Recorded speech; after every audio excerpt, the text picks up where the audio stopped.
Hey everyone, it's Nat and welcome to another episode of the Work It podcast where we discuss all things in your 9 to 5 and sometimes beyond that.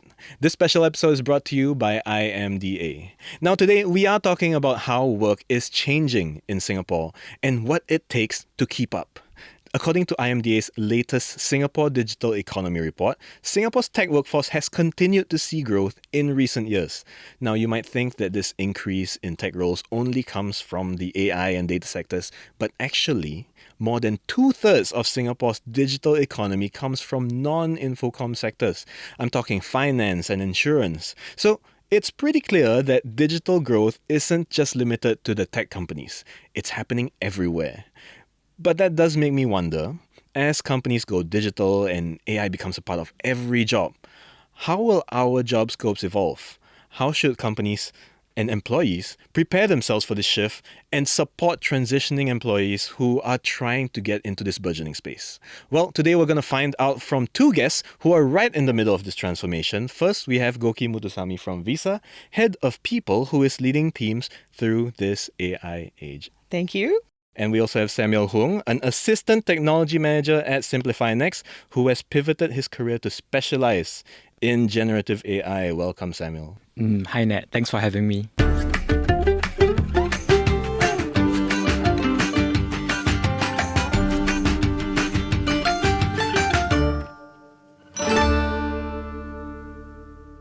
As companies across industries digitalize and adopt AI, what have you noticed that is changing about how we work? With the introduction of the new Gen AI space, LLM, it actually shifts the focus of work from more of instead of the standard manual repetitive tasks, now we get to focus on more interesting concepts, right? We get to offload the work that we don't want to do, right? Or the tedious repetitive work, and now we focus on what things that interest us. Goki, have you seen something similar or maybe Absolutely different entirely? Yeah, absolutely. So I think I Sam's spot on, because there are three things that I'm seeing happening right now. Right. One is, moving to the higher value work, which is exactly what Sam said. So this is really quite profound, because I think across my working career, right, across all levels of any organization that I've been, the number one complaint is I don't have enough time.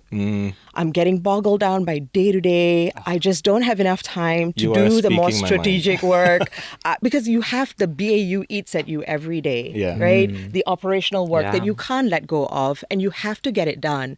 But then you want to actually be more strategic. You want to think about tomorrow, but you just don't have the time. So one is it's actually helping us get up the value chain quicker. Yeah. The second thing, which is super exciting, is that I've been in this, different industries for about 20 years.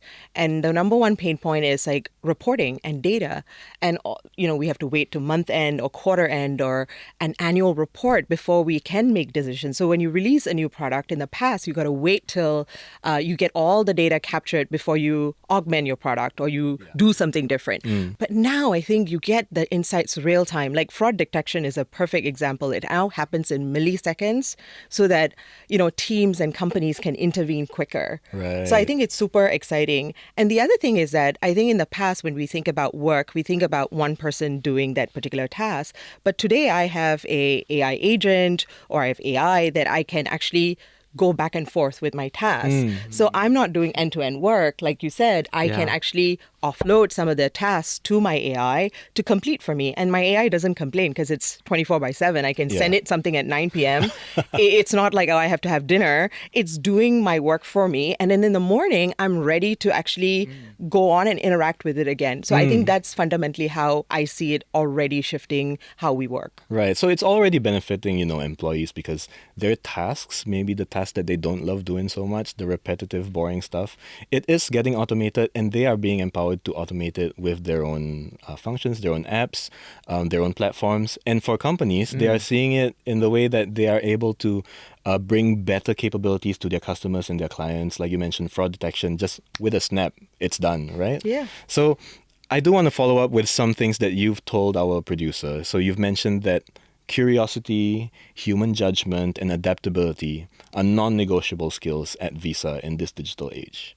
Now, despite AI automating a lot of processes, enhancing a little bit of the workflows, we do have to look for the right people to be able to work within this transforming space. So how do you at Visa identify these soft skills during the hiring process? Yeah, and it's a great question. I think at Visa, and generally, my perspective on this is that we shouldn't be looking at them as soft skills. I think when we say the term soft skills, we think, oh, it's a nice to have, or Right. it's secondary. But I think it's actually mission critical, because Okay. these are the skills that are going to differentiate us from the AI, because we're going to bring judgment, we're going to bring complex, problem solving.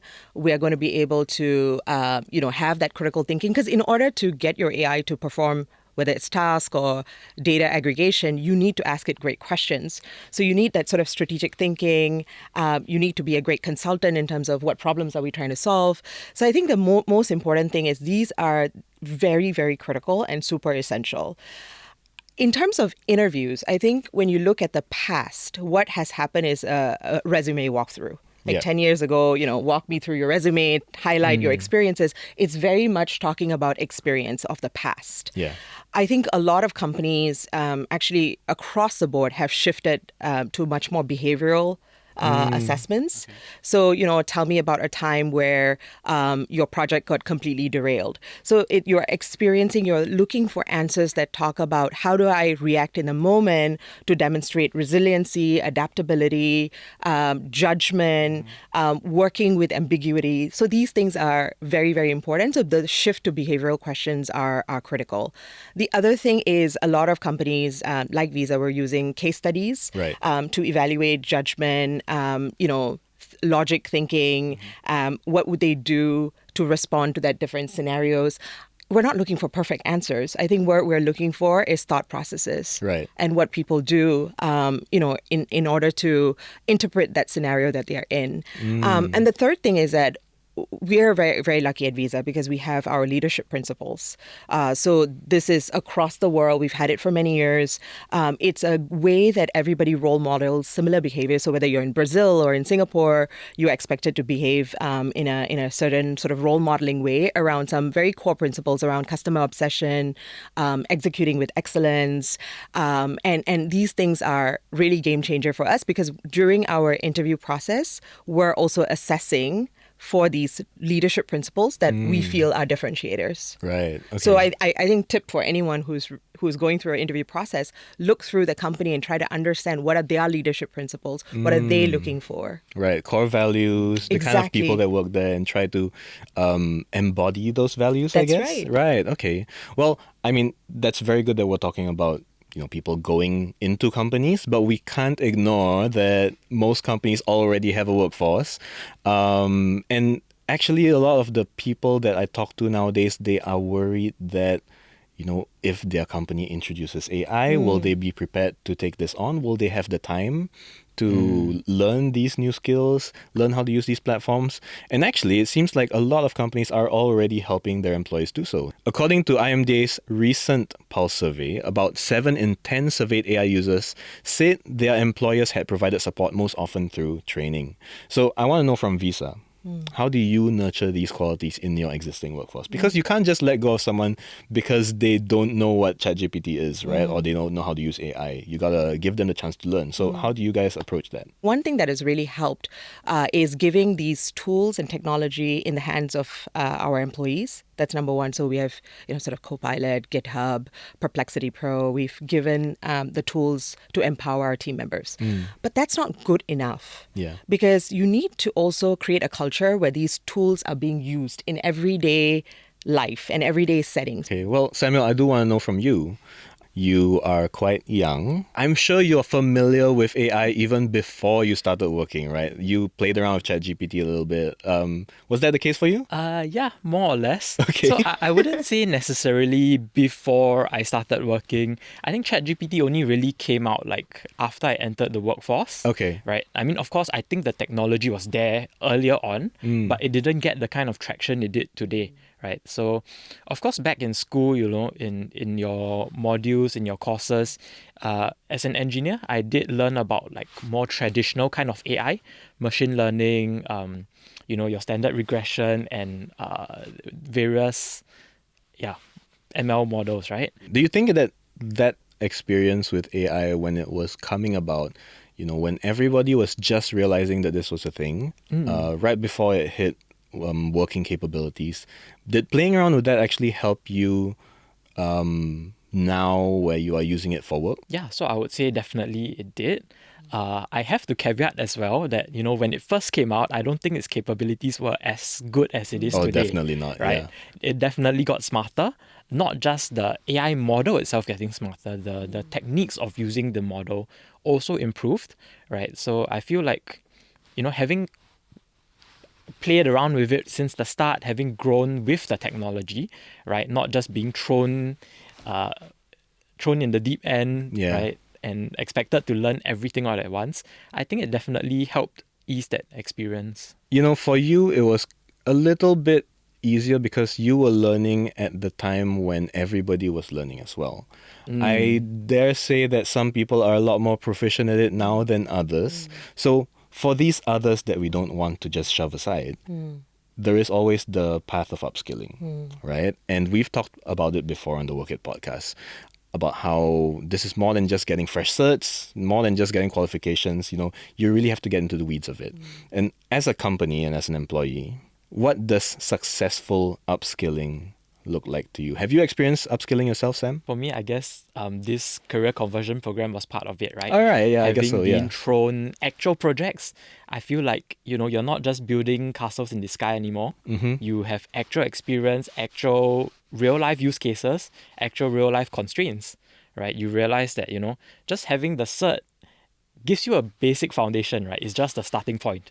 The cert doesn't mean, I have this certification, I'm an expert now. Yeah. It's really just being familiar with the foundations of the competency that your cert is in, right? So how would you define what a successful upskilling program would look like? So in terms of a successful upskilling program, I think OGT training, right, on the job training actually is very important there. Like I was saying slightly earlier, having experience with real life use cases, Yes. that's when you truly can say that you're an expert after you have been through like multiple real life projects, right? And for Goki, for Visa, do you guys also run any upskilling programs to make sure that all of your workforce is adequately keeping up with the newest technologies and the newest ways to do things? Yeah. And like Sam said, I think the most amount of success, especially in the area of AI, is actually the hands-on experience. One is, I think if I look back, 10 years ago, how does learning happen in most companies? HR is putting out a list of curriculum, the employees sign up for it, we track attendance, we send out an NPS score, Yep. and then they tell us whether they applied their learning, right? So it was very passive, and I think it was very one way. Let me tell you what to do. Yeah, it was kind of a checklist. Yeah, kind it of was a thing. checklist. And I think, it was still very valuable. Lots of learning and leadership development teams did a great job. But I think that was a very old model. And I think now, you got to pair that with on-the-job learning, so the applicability of the skills that you learn. But number two, you also have to be self-driven. I think it takes a different type of individual now because you're not passively waiting for someone to feed you the information. You understand the gaps you have. You want to learn about a few things to really improve your skill set. And you are actually the driver of the skill sets that you want to learn. Of course, the third person here is the manager, right? Of So course. HR, may give you a set of curriculum and learning that you can go and do. You yourself are driving your own career and your own upskilling, and your manager is brought along in that journey with you. And the managers need to play a very active role in helping to prompt their team members in terms of what to learn, where the company is headed, what are the trends they're seeing. So I think it's a more fuller way of thinking about learning and upskilling than in the past it was rather passive. Right. Well, I do want to follow up on, you mentioned the old way of doing things where it was sort of like a checklist item that they would just tick and then throw aside.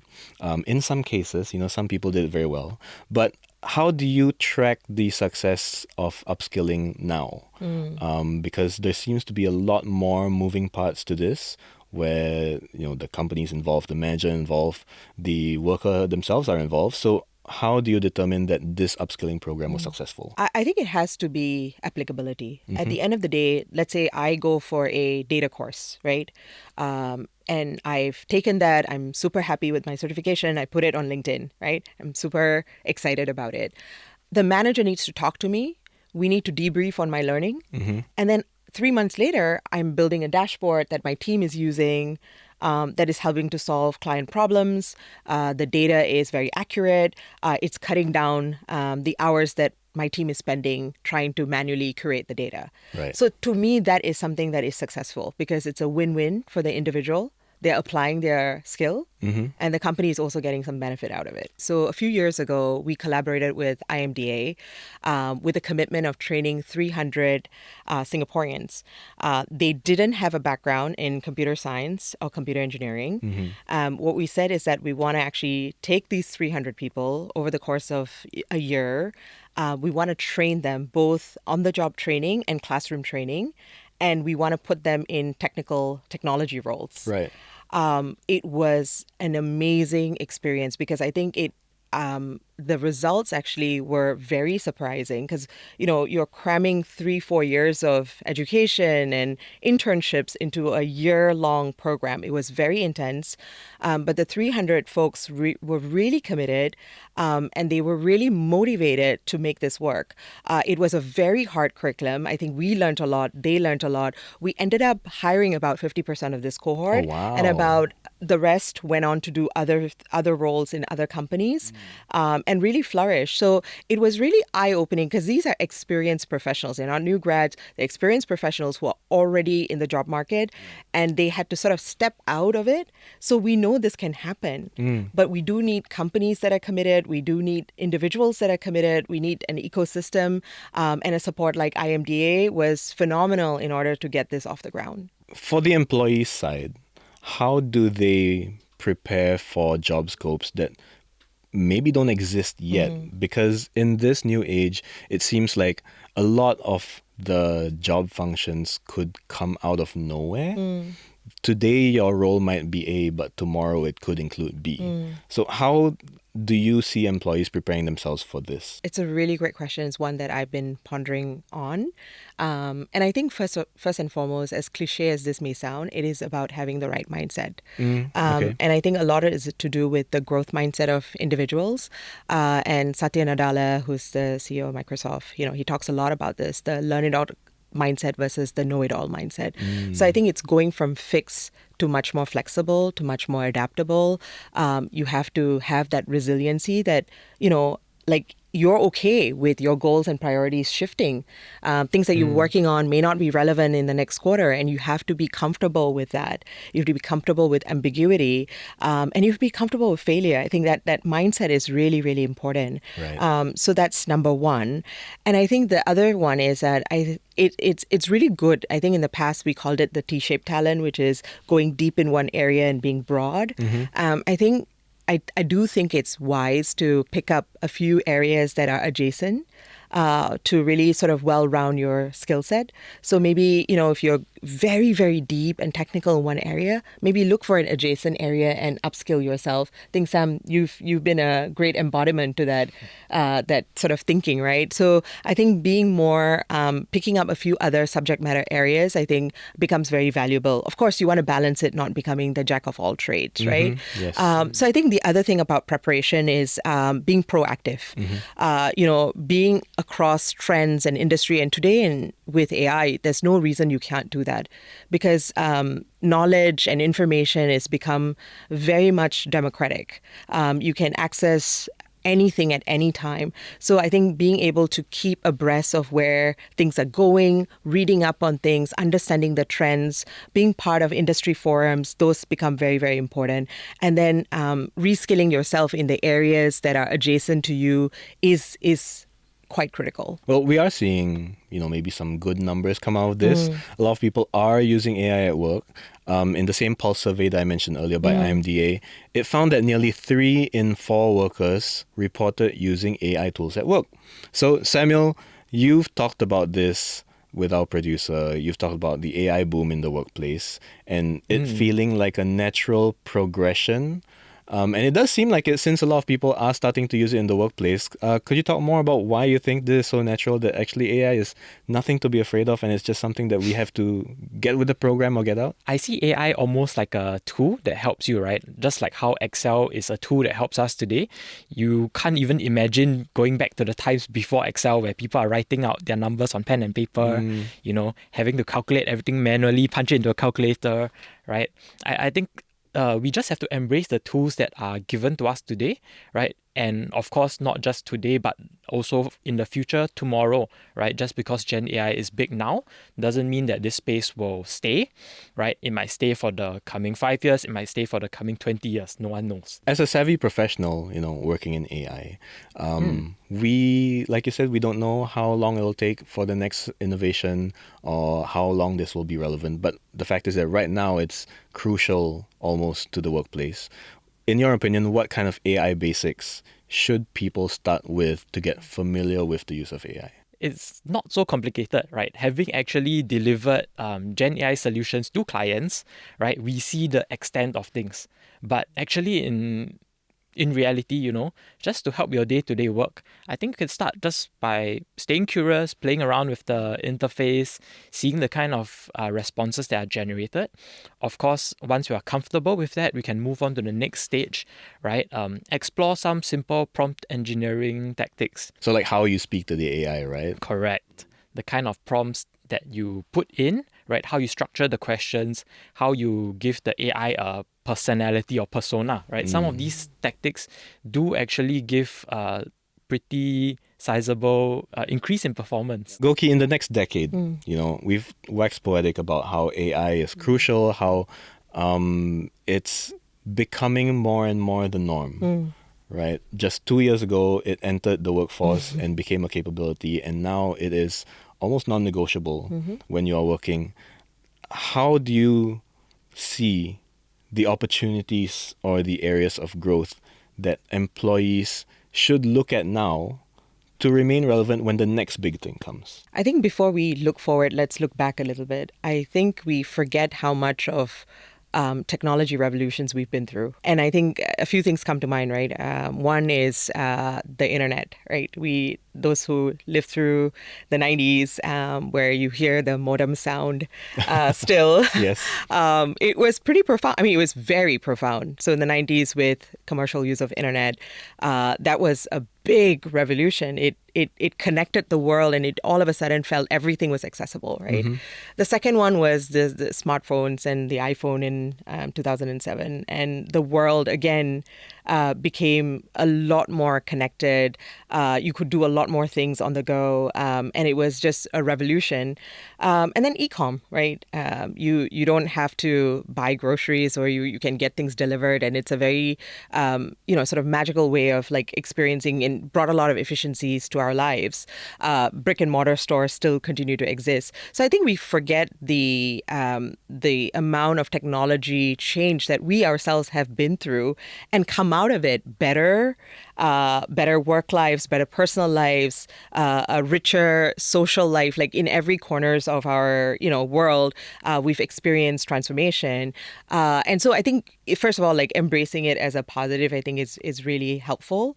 And then I think when we look forward, I think we should still have that mindset. Of course, AI is very fast. The pace of change is unforeseen, right? Unprecedented. We've never experienced it, even with the other technological advancements. So I do recognize that. But I think if someone is, again, I go back to some of the basics, right? The critical skills that you have to have, critical thinking, good judgment, resiliency, adaptability, asking great questions, and all of that. I think when you have that mindset and wanting to learn and being very curious, I think it doesn't matter if it's 10 years, 20 years. I think those things will see you through. So I think, for me, that's really important. Like, I think if you want to prepare yourself for the next decade, it's hard to predict. No one has that crystal ball because things are changing so rapidly. I think what individuals can do is really hold true to those key sort of tenets and traits, to be constantly curious, to want to learn, to be hungry to learn. And I think, the basics of wanting to do more, don't wait passively, ask for opportunities, venture into an area that you don't know. I think sort of the self-development is really important. And then, of course, be part of the wider community, be part of your industry forums, industry conferences, meet like-minded peers, get a mentor, both internal to the company and external to the company, and then just stay across these big trends and opportunities. We can't discount that all of what we talked about may feel easy to us, but for some people, a little bit scary, right? This whole wave of AI coming in might be something that they're thinking will replace them in their jobs.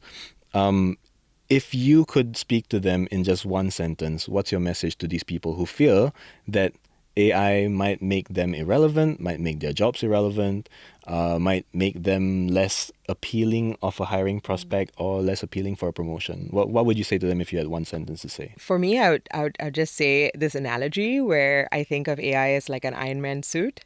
It does all the heavy lifting.